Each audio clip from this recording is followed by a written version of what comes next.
From the field to the film room to the war room, we've got you covered every step of the way as the road to the draft starts right now.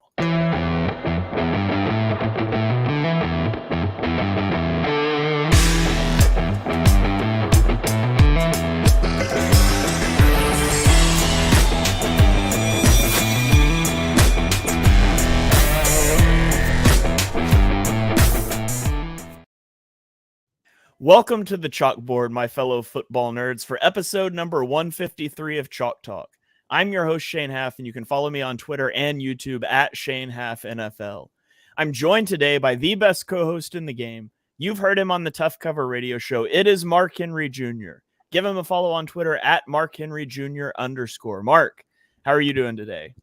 I'm doing well. My voice is still recovering from WrestleMania. 2 nights, 8 hours of screaming my head off at the link. Usually you would think that's, an Eagles game. Maybe it went, triple overtime in the playoffs. No, it was 2 nights of WrestleMania. My voice might not sound the best, but now officially focused going forward. No more WrestleMania, no more March Madness.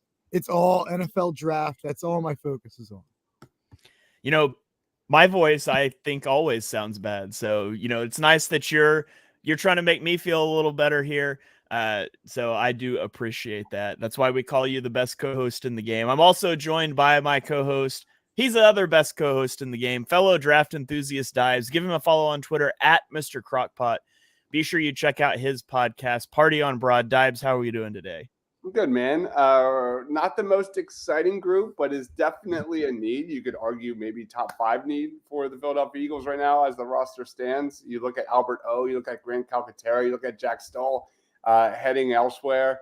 Finding a valuable tight end 2 for this roster for Jalen Hurts is definitely important. And let's call it like it is. I love Dallas Goedert, and I'm excited to see how he looks with more targets under Kellen Moore.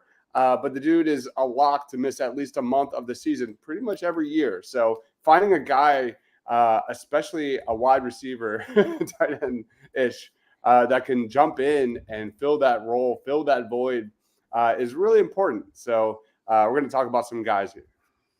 Yeah, we are going to talk about the tight end draft class. It is the last group of prospects that we have not ranked yet. If you've been following along on the feed, you've noticed we haven't done a live show since we did our Super Bowl recap. All of the draft podcasts have been re-aired, but we are back to live.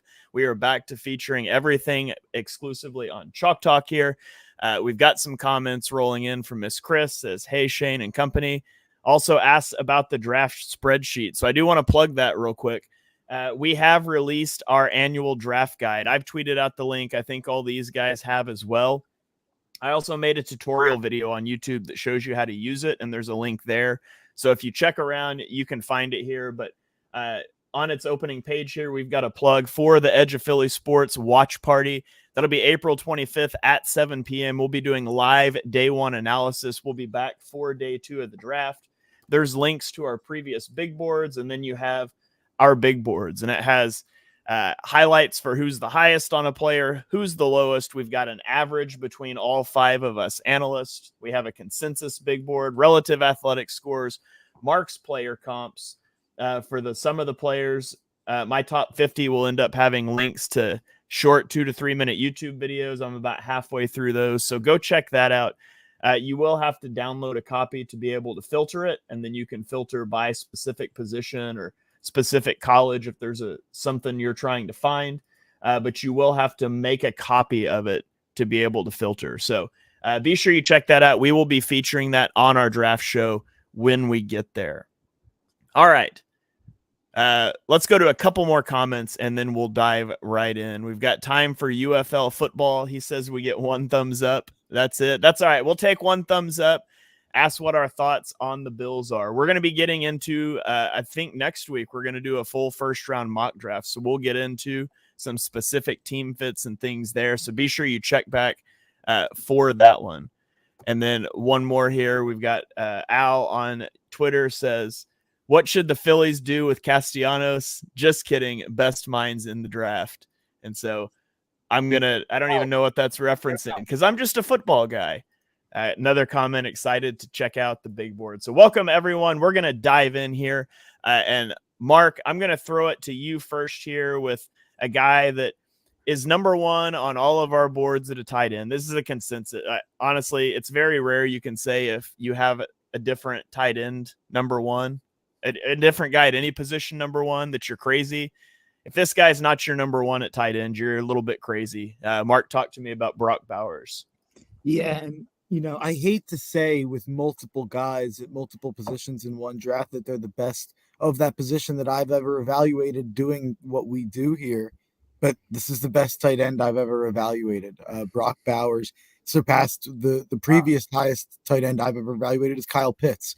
And I'll kind of, compare the two a little bit in a second. But Brock Bowers, 6'3", 244, allegedly runs a 4.5. That's alleged because he has not worked out in terms of, testing and all of that. 3 really, really good years. It's kind of funny. All 3 are really similar. 2020, like 56 catches, 63 catches, 56 catches, 717 yards, 942, 882, 6 touchdowns, 7 touchdowns, 13 touchdowns. Like, actually, you probably could make the argument that his first year, his freshman year, was his best year. He was the SEC Freshman of the Year. Funny enough, he was the Mackey Award winner the other 2 years, not his freshman year, when he probably had the best year of his college career. I think a big thing about why Brock Bowers is the best tight end prospect that I've ever evaluated is that he's also by far the best blocking tight end in this class. And I think when you pair that with being the best receiving tight end in this class, then I think that's a pretty dangerous combination. He's a contested catch monster, a yak animal. He's an extremely versatile playmaker who lines up all over the formation. 40% of his snaps coming from the slot, another 11% from out wide. The rest is probably like 49% coming in line as a tight end. He just defies everything that I've tried to tell myself about overrating tight ends. And I mean, there's two a comment here. Is Kyle Pitts a praise at this point? Kills me in fantasy every year. And yeah, it's funny. I feel like there's been times that I've kind of went back and you looked at how tight ends have fared that went near the top of the draft and hasn't usually panned out that well. You look at the top tight ends in the league and it seems like you find them on day 2 almost exclusively. Travis Kelce, Sam Laporta, George Kittle, Dallas Goedert, Dalton Kincaid, or I guess Dalton Kincaid went the back end of the first round, but there's a ton of tight ends and most of the good ones have went on day 2 or even later. So I understand the concern of not wanting to draft a guy that high. And I think I've kind of adjusted it. I think if a Kyle Pitts came along again, that was that good of a receiver, but maybe not a blocker at all, he probably wouldn't be a top 5 pick for me anymore, but he probably would still be a fringe top 10 guy. And maybe we'll finally see Kyle Pitts live up to that this year. But the reason Brock Bowers is a better prospect than Kyle Pitts is his numbers are better as a receiver in an offense that passed much less frequently. So in a less high octane passing offense, he had better numbers than Kyle Pitts. And oh yeah, he's the best blocker in the class, while Kyle Pitts wasn't a blocker at all coming out. So that's why Brock Bowers has surpassed any other tight end that I've ever evaluated. And it's why he is, a top 5 potential pick for me. Yeah, so he's number 5 on Mark's big board. He's number 7 for me, number 14 for Deibs overall. And to the question on Twitter or on Twitch, excuse me, about 50% of Bowers' production being yak, is that a concern? I could see where that's a concern for like a receiver that gets schemed up touches and screen passes and things, disguising the fact that they're explosive, but they're not a very good route runner. Brock Bowers is an incredible route runner. Like, he separates consistently on routes, specifically routes that leverages athleticism, like seam routes, those over routes. And he's got elite ball skills. So I don't think this is a case of we're scheming up touches for him because, he can't really get open. I think it's both. He gets open really well. And oh, by the way, he averages 8.5 yards after the catch in 2023, forced 17 missed tackles. So Brock Bowers is consensus number 1 tight end in the class for all 3 of us. We've all got a first round grade on him. I think specifically, he's a guy you can weaponize moving around in your offense. He took 52% of his snaps in the slot, but he didn't take them all there. He took 37% of his snaps lined up in line as a tight end. And Mark mentioned his blocking, and I wouldn't call it a strength, but I would say he's like average as a blocker, and it's the best in class by far. Well, I'll get to another guy that I like as a blocker, but doesn't have near the receiving threat. But Deibs, anything you want to add in there on Brock Bowers? No, he's a sneaky target for Howie Roseman. This could be a surprise pick that I would not hate whatsoever. Like Mark said, he nailed it. He's extremely well balanced. I think he fits pretty much every single football team out there, most notably the Philadelphia Eagles. But an amazing run blocker. And there were times for Georgia when they couldn't go to him enough. I mean, he was unstoppable at times. That's how good he was. I would love to see him in midnight green. If he slips to that area where the Eagles are available, there's definitely going to be a conversation. Two rebuttals real quick, just on Bowers. And of course, me and Shane had different percentages there. I feel like when you look at those snap count percentages, it's always different no matter where you're looking at. Yeah. But it's that stuff always frustrates me during the draft process. But a comment here, Hawkinson is the exception. He was a first rounder. Hawkinson's NFL stats, if you look at them, don't blow you away. He's been a good tight end for sure. He probably just had his best year in 2023, 95 catches, but he's never had 1,000 yards. He's never had more than 6 touchdowns. If Brock Bowers is TJ Hawkinson, I think that'd be disappointing. I think he should be better than TJ Hawkinson really has ever been. And maybe that's crazy. I didn't have a good player comp in my opinion for Bowers rather. Hawkinson ran through my head. I didn't think it made too much sense. I think Bowers is just more skilled as a receiver. The guy who made the most sense is like a very rich man's Dallas Goedert. Like he's an inch shorter than Goddard. He's a little smaller. Goddard didn't run at the combine, so it's hard to compare. But that's the only guy who I could kind of find because, we use Goddard in ways where you get him out in space, you use him in tight end screens. And the one thing I wanted to push back on Shane on, you think he's only an average blocker for a tight end? Yeah, I think his lower size profile, I think, does limit him some as a blocker. And so I don't think he's got near the blocking ability that a guy like Dallas Goedert, who you've comped him to, has. And I think it's not a technique thing. Like, I feel like he's really technically sound. I think ultimately it comes down to that size. And so I've got no qualms about putting him in line and letting him block. I just don't expect to get Dallas Goedert, for example, because that's the guy we're talking about, level blocking out of him. I've just been so impressed, and especially in big games against really good D linemen. I feel like I've been so impressed when he locks in, and even when they get him out in space blocking a little bit. I think he does have a lot of that Goddard in him. So I was just surprised to hear you say he's average as a blocker. I know there's a couple there. I know I was reading a scouting report that said he gets crossed up a couple of times, and you could see it on tape a couple of times. But I was really, really impressed with him as a blocker. I mean, impressed enough for me to say he's better than some guys who are in this class that are blocking tight ends. So I was really impressed. All right. Well, let's turn the page from Brock Bowers. Let's go to our consensus tight end 2 in the class. And again, I think this is pretty chalk. Everybody's got this guy tight end 2. It is Jatavian Sanders, tight end out of Texas. Deibs, talk to me about JT Sanders. Yeah, my co-host, Ryan, this is his boy, so I hope I do this justice. But anyway, you look at Brock Bowers, who's incredibly well balanced. JT Sanders, not so much. This is a guy that is, I think, one of the better receiver tight ends in this draft. He broke Texas's tight end yardage record again with 682 yards, 45 receptions, 2 touchdowns. He averaged 15.2 yards per reception. And most notably eclipsed over 100 yards against teams like Alabama and Baylor and Oklahoma State in that Big 12 championship game. So you love to see kind of the high level play against good competition. He was excellent at the NFL Combine, 82nd percentile with a 4.69 40-yard dash. He had a 1.6 10-yard split. That was good for 91st percentile. I think JT Sanders is at his best when he's working up the seams. He's excellent at catching balls in traffic.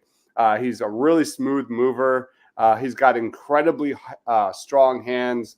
And, when you look at how Texas utilized him, over 30% of his snaps, he was aligned out wide, but Texas kind of used him all across the offensive formation, whether that was H-back or just utilizing him creatively in those formations. I think he is a beast when he's utilized most in motion, finding those mismatches, using that elite athleticism to expose that short to intermediate range in the football field. I think when he's in the slot or out wide getting screens, getting him in space, that is going to be the bread and butter of JT Sanders at the next level. And there's still a lot of room for him to grow, in addition to his blocking.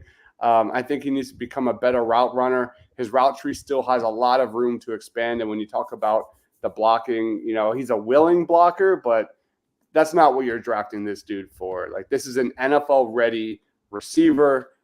He's going to be a safety valve for quarterbacks at the next level, working that short to intermediate area of the field, and just be just a weapon when it comes to getting into the open field, threatening defenses down the field. And I see a second round target for this guy. We've mocked him to the Philadelphia Eagles several times in our mock draft shows. So JT Sanders, if you're an Eagles fan, is definitely one to know. Yeah, he's one. I would say he is extremely limited as a blocker. Like, this is just your receiving tight end, and he's good at that.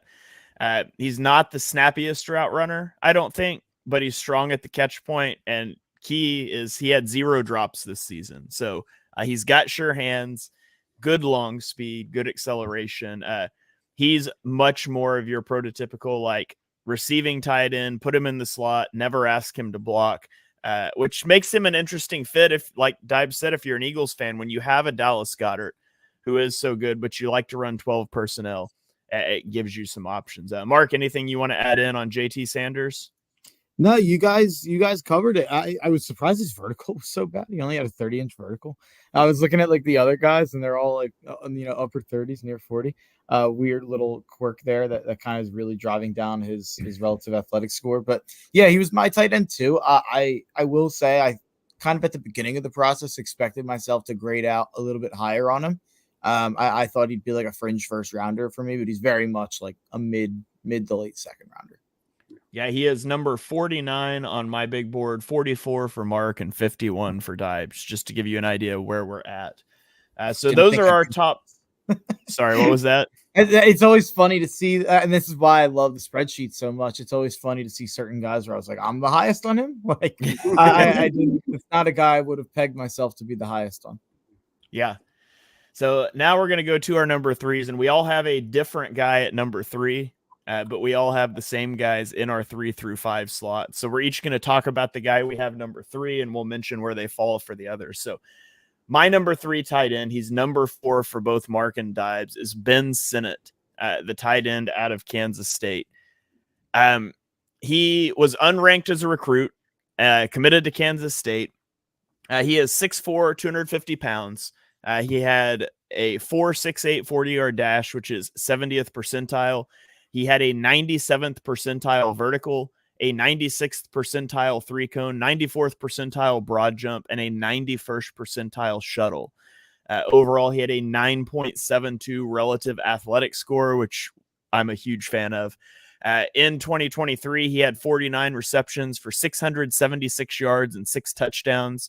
The year before, he had 447 yards and 4 touchdowns, which is basically the 2 years that he was a starter for Kansas State.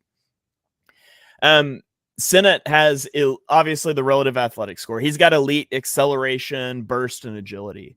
Now, I think he's got average long speed. I mean, 70th percentile 40 is not bad, but he's not a field stretcher, but he's fast enough that you can run him up the seams, but he's really good in those short areas.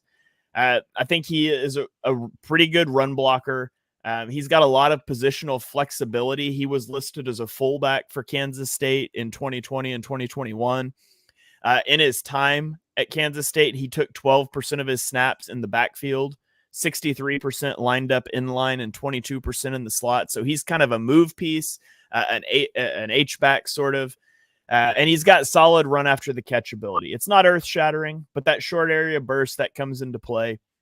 Now, he could still get better as a blocker. He's got poor technique a lot of times. He'll get his pads too high, his hands too wide, and he takes bad angles. Once he actually locks onto a guy, he does a really good job sustaining those blocks, but sometimes his targeting is off. And then I think he struggles to separate at the top of routes. He doesn't take the best cuts. He throttles down really slowly, and he just lacks that physicality you want from a bigger guy working through that route stem. So I've got a 3rd round grade on Ben Sinnott. He's 72 on my big board. He's 89 for Mark and 85 for Deibs. I think he's an intriguing guy, but he's not a guy, that I expect to come off the board in the 2nd round. Mark, anything you want to add in on Ben Sinnott? Yeah, he's one of 2 guys that at different points of this draft process I've heard are kind of creeping up to the tight end 2 conversation. And I think he's probably the consensus tight end 3 out there on most boards. Maybe Shane could tell me otherwise. I know we have a consensus tab there, but I feel like just from what I've read, it seems like he's tight end 3 for most. I wouldn't be surprised if he went in the back end of round 2. All right. Deibs, anything that you want to add in there? No, big time target for the Birds. Also have mocked him to the Eagles multiple times. Definitely one of those favorite late day 2, early day 3 guys. On the consensus board, Mark, Cade Stover is the number 3, and then actually Theo Johnson is slightly ahead of Ben Sinnott.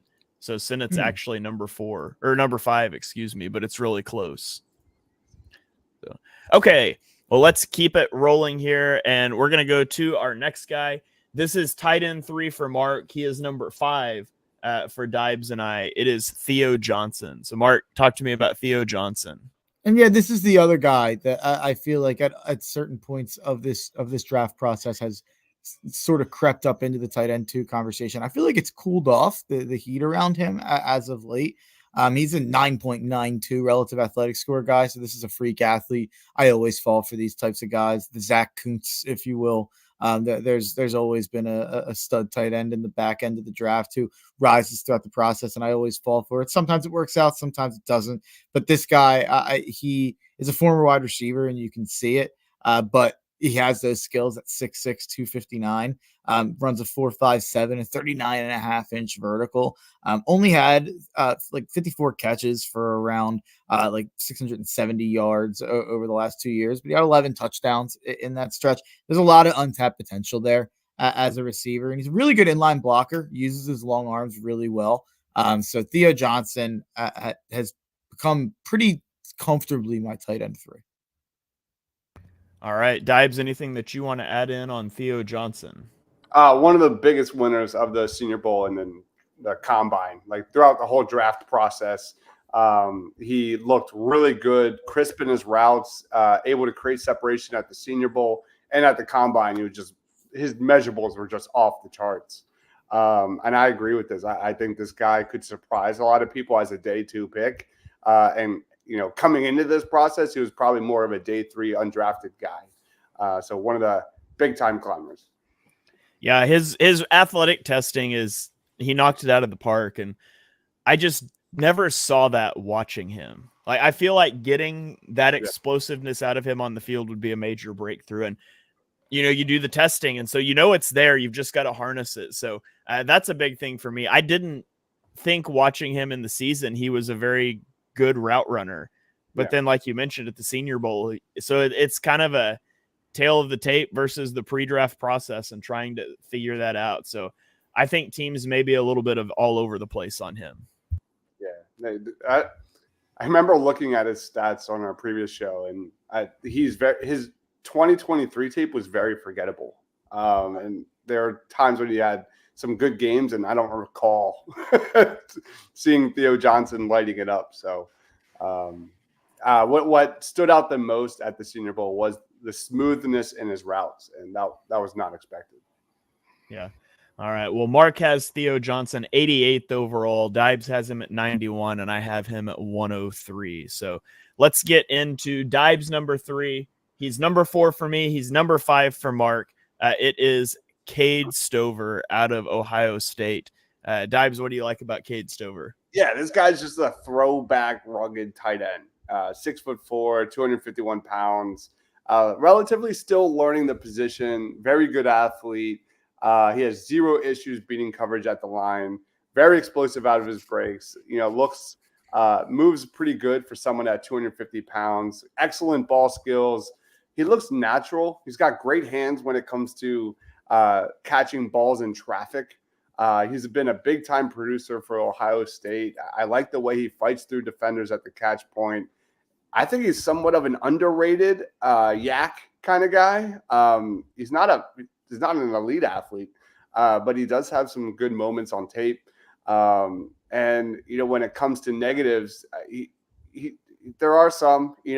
When he's sifting through zones or trying to get through traffic, he seems to kind of look like he's moving slower than his competition. He's a work in progress when it comes to blocking. But when it comes to size and strength, if that's what you're looking for, he's got it. He can move people when he wants. He just needs to get coached up, and he needs more reps at the next level.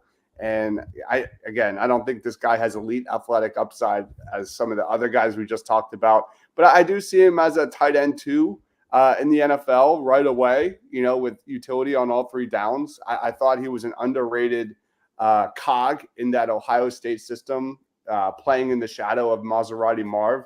But look, I think he's a fun late day 2, early day 3 guy. And I agree. I think he's tight end 3 in this draft, and whoever drafts him is going to get a good football player. Got a comment coming in here on YouTube from Joe that says, "Would you compare Stover to Ertz?" No, I don't think Stover is the athlete that Dallas Goedert was coming out of. Where did he come out of college? What was the name of that school? Goddard was South Dakota State. Ertz was Stanford. Yeah. Let me look at the combine numbers. Yeah. Another thing that's interesting with Stover is he was a 4-star recruit as a linebacker. So he didn't really move to, he played both sides of the ball in 2020 or 2019, 2020. I mean, he never had a reception in those 2 years. 2021, he had 5 receptions, but in 2022, he moved exclusively to tight end. And so he's relatively new to the position. So you look at some of his inconsistent blocking and things, and he looks unsure when he's running routes. I feel like doesn't read out zones well and things. And you can write that off to being new to the position. So he's a guy that, he's a little bit of an older prospect because he's been at Ohio State for 5 years, but he's still learning the position. And so sometimes that's really difficult to project as well. Yeah. Dallas Goedert had a 9.48 raw athletic score, and Cade Stover was in the 8s. So definitely not the athlete. Doesn't have that ball skills that I remember watching from Dallas Goedert at South Dakota State, but I still think he can be better than Grant Calcaterra or Alberto. I would draft him if he's sitting there day 3. Yeah. And by the way, someone commented about Brock Bowers. And Brock Bowers is actually the only guy that I think in the entire draft that I would accept the trade up for the Eagles. So he's a number 1 on my Eagles big board for sure. And I don't really think tight ends a particular need. He's just such an elite prospect that if he did slip down the draft, I would totally endorse going up and maybe using one of the 2 for second rounders that you have to go up and get a guy who's an impact guy. Maybe that means you move on from Goddard next year or something and get value from him there. But yeah, if you can get Bowers, you can do it. I would probably prefer to just sit at 22 and probably trade back. I wouldn't trade up for Arnold because there's too many good corners. So Brock Bowers is definitely a guy that I'm absolutely interested in the Eagles. To kind of follow up on what Deibs said earlier, I meant to follow up on it. All right. Well, there you have it. Our top 5 tight ends at number 1 and 2 were all the same. Brock Bowers, number 1, JT Sanders, number 2. And then from 3 to 5, I go Ben Sinnott, Cade Stover, Theo Johnson. Mark goes Theo Johnson, Ben Sinnott, Cade Stover. and Deibs goes Cade Stover, Ben Sinnott, Theo Johnson. So there are our top 5 tight ends. Be sure you guys check out our draft spreadsheet. We tweeted it out. It's got the big board, the top 100 for each of the 3 of us, as well as Ryan, which is Deibs' co-host on Party and Broad, and David, who is mine and Deibs' co-host on Birds of the Roundtable. So you can check all of that out. Again, you can make a copy of it, and you can do all the filtering things. But guys, before we get out of here, is there any tight ends that didn't make your top 5, guys that you want to give a shout out to? Maybe a favorite day 3 guy? Anybody like that? I'm not going to lie. I was just over watching tight ends after 5, so I don't have one. But if any of you do, I'm happy to hear it. Yeah, I'm curious if Deibs has the same one or a different one, or what his thoughts on this guy are. But Jared Wiley is probably my tight end 6. Probably just missed my top 100, to be honest. He's a guy that he's really, really low on PFF's big board. So when I do these one team drafts that I've been doing for every team in the NFL, I have Jared Wiley on every team. But he's got a 9.3 relative athletic score, 6'6", 249, runs a 4.62. He had 47 catches this last year, 8 touchdowns, 520 yards. And his best attribute is as a blocker. I feel like we do kind of see these tight ends that are diamonds in the rough that go in the 3rd, 4th round and pop more than we expect. And it happens early on for quite a lot of guys. So it wouldn't shock me if Jared Wiley went in the 5th or 6th round and ended up having a nice career down the line. Yeah, that's a good one. He's definitely high on my list. Excellent athlete. The 2 that I'll bring up, and they're not guys that I'm not necessarily high on, but here we are. Brevin Spanford, 6'7", just looks like an elite red zone threat. I think he's more of a day 3 to undrafted guy. But I mean, he's 24 years old. He needs to improve his route running. But man, like, he looks like a mismatch waiting to happen in the NFL. The other guy I'm looking at is AJ Barner out of Michigan. Spent the first 3 years in Indiana, went to Michigan. Didn't have a lot of stats, but 6'6", 250 pounds, really good length. Not an elite athlete whatsoever, but he's a really good run blocker. And that's kind of going to be what he is. And as we know, the Eagles love those kind of guys. So maybe he's like a sleeper Eagles target. And we know the Eagles love to draft prospects from teams that win the championship. You look at previous championship winners in the past. So maybe AJ Barner is, one of those day 3 undrafted targets for the Birds, but not a lot of depth in this group. You're really just hoping something clicks, or you could maybe roll the dice on more of an athlete in Jaheim Bell out of Florida State. He's a guy that is, you can put him all across the football field. He's not really a tight end. He's more of a receiver. Put him at H-back in the slot on outside. Maybe that kind of gadget kind of guy could be a good fit in Kellen Moore's system. Outside of that, there's not a lot. Another guy like that could be Tanner McLaughlin from Arizona. Good athlete, former receiver, really just like not a blocker at all. But Tanner McLaughlin from Arizona is another guy that he's probably my tight end 7, to be honest, right behind Wiley.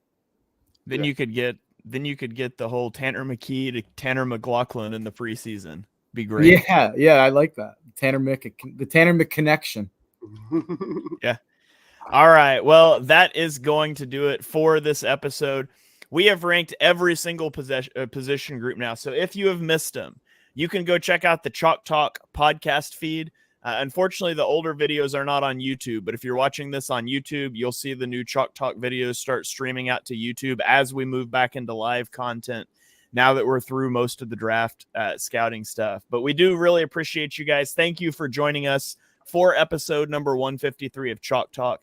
If you enjoy what you heard on the show, and we know that you do, smash that subscribe button and turn on notifications so you don't miss our next episode. Drop us a 5-star rating wherever you stream your podcasts. You can follow us on Twitter. I'm at Shane Half NFL. Deibs is at Mr. Crockpot, and Mark is at Mark Henry Jr. _. And we will catch you guys next time.